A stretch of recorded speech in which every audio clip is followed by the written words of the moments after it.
आप उन पदार्थों के बारे में कैसा महसूस करते हैं जिनका उपयोग अन्य लोगों की भावनाओं और कार्यों को पूरी तरह से नियंत्रित करने के लिए किया जा सकता है? हमारी फिल्म के नायक अपनी कैद की परिस्थितियों को कम करने के लिए प्रयोगों के लिए सहमत हुए, लेकिन इस फिल्म में जो हुआ उसने सभी को चौंका दिया और कई चीजों के बारे में सोचने पर मजबूर कर दिया। हमारे नायकों पर प्रयोगों के लिए सहमति देने के बाद उनके साथ क्या हुआ, यह आप आज के पुनर्कथन में जानेंगे। फिल्म का आनंद लें। फिल्म का बचपन स्पाइडरहेड नामक एक वैज्ञानिक जेल में घटित होता है, जिसमें कैदी स्वेच्छा से विभिन्न पदार्थों के साथ प्रयोग करने के लिए सहमत होते हैं।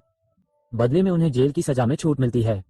प्रत्येक कैदी की पीठ पर एक मोबी पैक बंधा होता है, जो उसकी पीठ पर तरल पदार्थ का एक कंटेनर होता है जिसे डॉक्टर स्टीव के फोन द्वारा नियंत्रित किया जा सकता है। ये पदार्थ सीधे उसकी रीढ़ की हड्डी में इंजेक्ट किया जाता है और तुरंत काम करता है। कैदी रे प्रथम पदार्थ G46 के प्रशासन के साथ प्रयोग शुरू करने के लिए अपनी सहमति देता है। पदार्थ का इंजेक्शन दिए जाने के बाद कैदी को कुछ अजीब चुटकुले सुनाए जाते हैं, लेकिन रे अपनी हंसी नहीं रोक पाता। स्टीव एक वैज्ञानिक डॉक्टर है जो इस जेल में काम करता है और कैदियों पर अपने प्रयोग करता है। मार्क ने स्टीव को उसके प्रयोगों में मदद की। प्रयोग के अंत में रे को रिहा कर दिया जाता है। हर दिन स्टीव अपने विमान से उस पराये द्वीप पर जाता है। ये जेल एक बंकर की तरह है जो सभ्यता से बहुत दूर है। हमारा मुख्य पात्र जेफ डॉक्टर के साथ अच्छे संबंध रखता है, क्योंकि कैदी अक्सर प्रयोगों के लिए सहमत हो जाता है, इसलिए उसे अपने विशेषाधिकार प्राप्त हैं। सुबह वे एक और प्रयोग के लिए प्रकृति के पास जाते हैं। हमने देखा कि उसे N40 का इंजेक्शन लगाया जा रहा है। कैदी बहुत ही सुंदर प्रकृति को देखकर रोमांचित हो जाता है। दरअसल वो व्यक्ति एक ऐसी फैक्ट्री को देख रहा है जो पर्यावरण को प्रदूषित कर रही है। स्टीव N40 की कार्यप्रणाली से खुश हैं। प्रयोग पूरा करने के बाद जेफ अपने कमरे में वापस चला जाता है या लेजी, जिसे वो लड़का पसंद करता है, उसका इंतजार कर रही होती है। उसने रात का खाना बना लिया है और पूछती है कि प्रयोग कैसा रहा। सुबह में रे प्रयोग के लिए फिर से स्टीव के कमरे में आता है। इस बार उसके साथ कैदी हीथर भी शामिल है। उन्होंने प्रयोग शुरू किया। ये पता चलता है कि यह जोड़ा एक दूसरे के लिए पुनर्तः अजनबी है तथा एक दूसरे के प्रति कोई भावना नहीं रखता है, क्योंकि जेफ की एक पसंदीदा गर्लफ्रेंड है जिसका नाम लेसी है।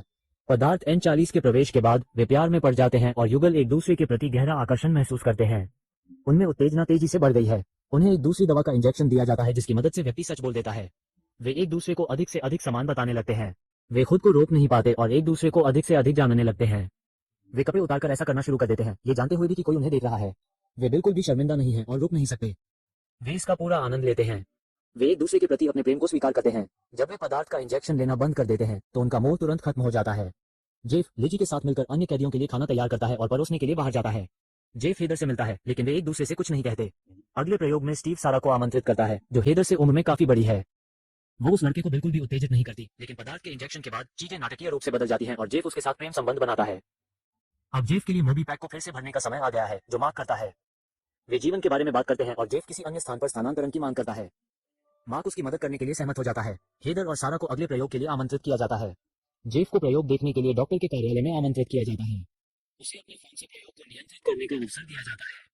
स्टीव दिखाता है कि भय का पदार्थ कैसे दिया जाए, लेकिन वो व्यक्ति ऐसा नहीं करना चाहता।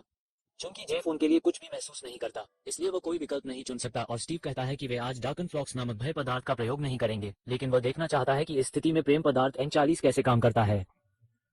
डॉक्टर उसे बताता है कि यह पदार्थ दुनिया को एक बेहतर स्थान बना देगा और हर कोई प्रेम करने में सक्षम हो जाएगा।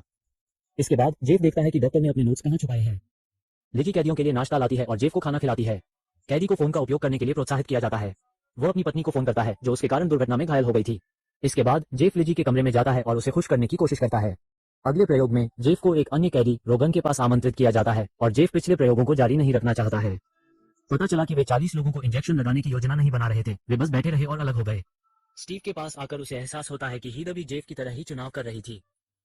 लड़की ने इसकी पुष्टि की और डॉक्टर ने उसे अपना मुंह ढकने को कहा, क्योंकि पदार्थ लड़की को प्रभावित कर रहा था। ऐसा करने के लिए वो अपना मोजा उतारती है, लेकिन डॉक्टर उसे रोक देता है और वे अलविदा कहते हैं। डॉक्टर उसे बताता है कि कैदियों के साथ दुर्व्यवहार करना उसकी इच्छा नहीं है, लेकिन सभी आदेश उसके वरिष्ठों से आते हैं। जेफ को याद दिलाता है कि जिस जेल से उसे लाया गया था, वहां अन्य कैदियों के बीच उसे विशेषाधिकार प्राप्त है।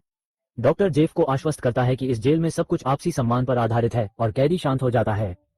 स्टीव उसे समझाता है कि वह प्रयोगों पर हुए समझौते का उल्लंघन न करे और सब कुछ ठीक हो जाएगा, जिस पर जेफ सहमत हो जाता है। डॉक्टर सप्ताहांत से पहले मार्क को अलविदा कहता है और अपने सहायक को बताता है कि भय पदार्थ का परीक्षण सिर्फ 1 सप्ताह में किया जाएगा, इसलिए असंतुष्ट मत होइए। जेफ ने लिजी को बताया कि जब उसने पदार्थ का इंजेक्शन लगाया तो उसे कैसा महसूस हुआ। लिजी उस लड़के से पूछती है कि वह रसोई में काम करने से क्यों मना कर रहा है। जेफ का कहना है कि ऐसा उन नए पदार्थों के कारण है जिनका परीक्षण उन पर किया जा रहा है। उसके लिए यहाँ रहना कठिन है, लेकिन जब लड़की आसपास होती है तो उसे अच्छा महसूस होता है। डॉक्टर मार्क के साथ बॉक्सिंग का प्रशिक्षण लेते हैं और प्रशिक्षण सत्र में वे अपने विचार साझा करते हुए कहते हैं कि मार्क बहुत संकीर्ण सोच वाला है और उससे अपने बॉक्स को पदार्थों से भरने के लिए कहते हैं। सहायक उसे इन पदार्थों की लत से बचने के लिए कोई भी अनावश्यक जोखिम न लेने के लिए कहता है, जिस पर डॉक्टर जवाब देता है कि उसे स्वयं पर इसका परीक्षण करने की आवश्यकता है। नए प्रयोगों में पदार्थों का परीक्षण करना। पता चला कि कई कैदी दूसरी दुनिया में चले गए हैं। जेफ डॉक्टर के कार्यालय में प्रवेश करता है और देखता है कि स्टीव के पास भी एक बॉक्स है। डॉक्टर इस बात से दुखी है कि कैदी को इस बारे में पता चल गया और दवाओं को उसकी मेज में छिपाने के बाद वे अगले प्रयोग के लिए निकल पड़ते हैं। वो उन्हें बताता है कि वो हीथर के डर को दूर करने वाला पदार्थ देगा क्योंकि समिति द्वारा ऐसा करना आवश्यक है और डॉक्टर ऐसा करने के लिए बाध्य है। ये सुनिश्चित करने के बाद कि सभी पदार्थ जुड़े हुए हैं, वे प्रयोग शुरू करते हैं। जेफ नहीं चाहता कि हीथर भय का कारण बने। डॉक्टर कैदी के साथ चालाकी करने का निर्णय लेता है तथा जेफ को याद दिलाता है कि डॉक्टर ने हमेशा उसकी मदद की है तथा उसके सभी जन्मदिन याद रखता है। ऐसा इसलिए है क्योंकि वे दोस्त हैं और एक दूसरे की मदद करते हैं। जेफ ने समिति से बात करने के लिए डॉक्टर को बुलाने को कहा। यहाँ हमें पता चलता है कि स्टीव ऐसा नहीं करना चाहता, लेकिन सहमत होकर वह चला जाता है।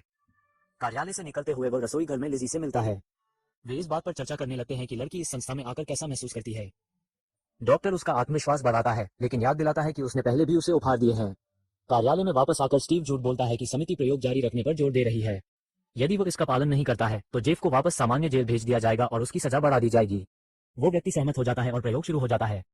उसे एक भय पैदा करने वाला पदार्थ दिया गया है। लड़की घबरा जाती है और बहुत डर जाती है। इस समय जेफ को सत्य सीरम का इंजेक्शन लगाया जाता है और वह डर से देखते हुए अपनी भावनाओं और विचारों के बारे में बताता है। लड़की ने अपनी पीठ के पीछे दीवार पर मारना शुरू कर दिया और बक्से को नुकसान पहुंचाया। सभी पदार्थ उसकी रीढ़ की हड्डी में प्रवेश करने लगे और पूरी तरह अराजकता फैल गई। वैज्ञानिक कुछ नहीं कर सकते क्योंकि वे इनपुट को दूर से नियंत्रित नहीं कर सकते। वो एक कुर्सी पकड़ लेती है और खुद को चोट पहुंचाती है। वे कुछ नहीं कर सकते। जब स्टीव मार्क की सहायता के लिए दौड़ रहा था तो उसकी चाबियां गिर गई और जेफ ने इस बात को नोटिस कर लिया। डेस्क खोलकर कागजात पढ़ने के बाद उस आदमी को पता चलता है कि यह डॉक्टर स्टीव की कंपनी है और इसका कोई प्रबंधन नहीं है। उन्हें कुछ ऐसे रिकॉर्ड मिले जिनमें 40 और 6 के नीचे केवल 2 ही संख्याएं बची थीं। उन्होंने महसूस किया कि अन्य सभी दवाओं का परीक्षण किया जाता है और मुख्य ध्यान इन 2 पर है। निदेशक स्टीव ने कार्यालय वापस जाने का निर्णय लिया। जेफ किसी तरह से सब कुछ वापस अपनी जगह पर रख देता है और डेस्क बंद कर देता है।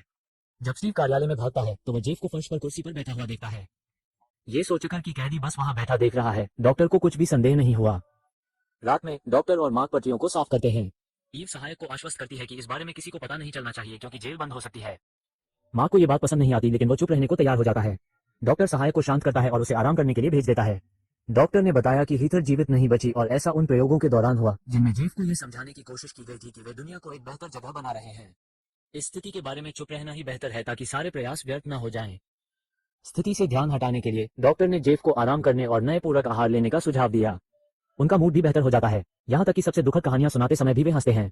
खुराक कम करने के बाद स्टीव जेफ से कहता है कि वे वहां सबसे अच्छे दोस्तों की तरह बैठे हैं। कैदी जवाब देता है कि वह जब चाहे तब नहीं जा सकता, जबकि डॉक्टर जा सकता है, लेकिन स्टीव कहता है कि वह जब चाहे तब नहीं जा सकता क्योंकि उसे अपनी नौकरी से प्यार हो गया है और डॉक्टर के पास इसके अलावा और कुछ नहीं है। सुबह में स्टीव और मार्क अपने प्रयोग जारी रखते हैं और एक फोबिया उत्पन्न करने वाली दवा का परीक्षण करते हैं। लिजी को सामान्य स्टेपलर से डर लगता है, इसलिए उन्होंने प्रयोग समाप्त कर दिया। इसके बाद वे जेफ से चर्चा करते हैं कि उस कमरे में उसे कैसा महसूस हुआ। वे चर्चा करते हैं कि वे यहाँ क्यों हैं और यह जेल पिछली जेल से किस प्रकार भिन्न है। लिजी उस आदमी से पूछती है कि वह यहाँ क्यों है।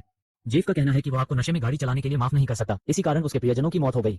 पार्टी के अगले दिन रात को वे तीनों सड़क पर निकल पड़े। जेफ ने कार पर नियंत्रण खो दिया और कार एक पेड़ से टकरा गई।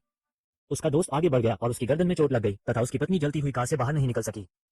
लिजी कहती है कि उन्होंने कार में बैठने का निर्णय लिया और मौत को चूमने के बाद वे बेडरूम में चले गए। सब कुछ खत्म होने के बाद वे खाना खाने के लिए रसोई में चले गए। स्टीव उनके पास जाता है और उनके जाने से पहले उसे एहसास होता है कि वे एक दूसरे से प्यार करते हैं। डॉक्टर अपने शरीर में N40 की एक और खुराक लगाता है और अपने अगले प्रयोग के लिए योजना बनाता है। जेफ को लिसी को डर का सीरम इंजेक्ट करना है। वो मना कर देता है और पहली बार स्टीव पर चिल्लाता है। डॉक्टर ने उसे शांत किया और सुझाव दिया कि वो अगले दिन भी यही प्रक्रिया जारी रखे और रात में इस पर विचार करे। जब जेफ जाने लगता है तो डॉक्टर उसकी भावनाओं को दबाता है और उसे जाने देता है।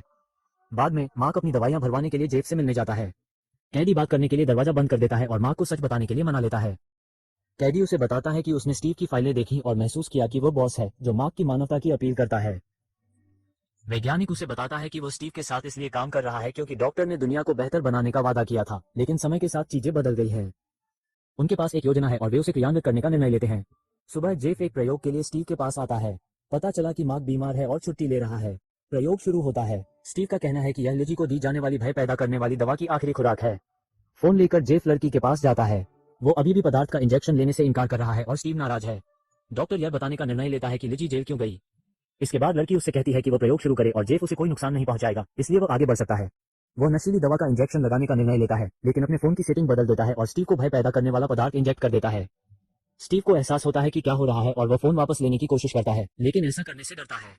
ये पता चलता है कि मार्क ने स्टीव के कंटेनर में पदार्थों को बदल दिया है और उसमें B6 नंबर की दवा जोड़ दी है, जिसकी मदद से वो व्यक्ति सभी आदेशों का पालन करता है, जिससे उसकी यह धारणा पुष्ट होती है कि दी गई सभी दवाएं वास्तव में मायने नहीं रखती। एकमात्र दवा जो मायने रखती है वो है बीच है, जो व्यक्ति की इच्छा शक्ति को नियंत्रित करती है। जेफ इस दवा को डॉक्टर के पास ले जाता है ताकि सच्चाई का पता लगाया जा सके कि इस पदार्थ पर तारांकन क्यों नहीं अंकित किया गया था। स्टीव सारी जानकारी देता है। पता चला कि मुख्य प्रयोग ये देखना था कि क्या जेफ उन लोगों को चोट पहुंचा सकता है जिन्हें वह प्यार करता है, भले ही वो ऐसा न करना चाहता हो। डॉक्टर का सपना था कि पूरी पृथ्वी पर आज्ञाकारी मनुष्य हों जो महान भलाई के लिए वैसा ही कार्य करें जैसा उन्हें बताया गया है। स्टीव ये स्वीकार नहीं करना चाहता कि जेल में वास्तव में क्या हो रहा है, क्योंकि डॉक्टर उससे सब कुछ छीन सकता है और उसे गिरफ्तार कर सकता है। स्टीव ने बताया कि जेफ को 7 महीने पहले और लिजी को 1 सप्ताह पहले रिहा किया गया था, लेकिन डॉक्टर इसे स्वीकार नहीं करते। जेफ मुख्य द्वार को जबरदस्ती खोलता है और लिजी को बाहर निकाल देता है। जब कैदी भाग जाता है तो स्टीव चाकू निकाल लेता है। जेफ उसे चाकू सौंपने का आदेश देता है, लेकिन डॉक्टर उसकी बात नहीं सुनता। पता चला कि बीच है दवा में एक खास बात है।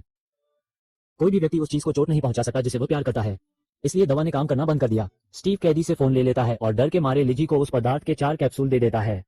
इसके बाद वे फोन तोड़ देते हैं। जेफ डॉक्टर पर झपटता है और उसके कंटेनर को क्षतिग्रस्त कर देता है। जब वे लोग लड़ रहे होते हैं तो जेफ देखता है कि लिजी ने खुद को चोट पहुंचाई है और वो उसकी मदद के लिए दौड़ता है। जेफ लड़की को बचाता है और उसके कंटेनर से सारी दवाएं निकाल देता है, फिर अपने प्यार का इजहार करता है। जैसे ही फोन टूट जाता है वो अव्यवस्थित क्रम में स्टीव को दवा देना शुरू कर देता है, लेकिन डॉक्टर माइक्रोफोन तक पहुंचने में कामयाब हो जाता है और सभी कैदियों को जेफ और लिसी को रोकने का आदेश देता है, क्योंकि वे पुलिस के साथ वापस आ जाएंगे और सभी कैदियों का आराम खतरे में पड़ जाएगा।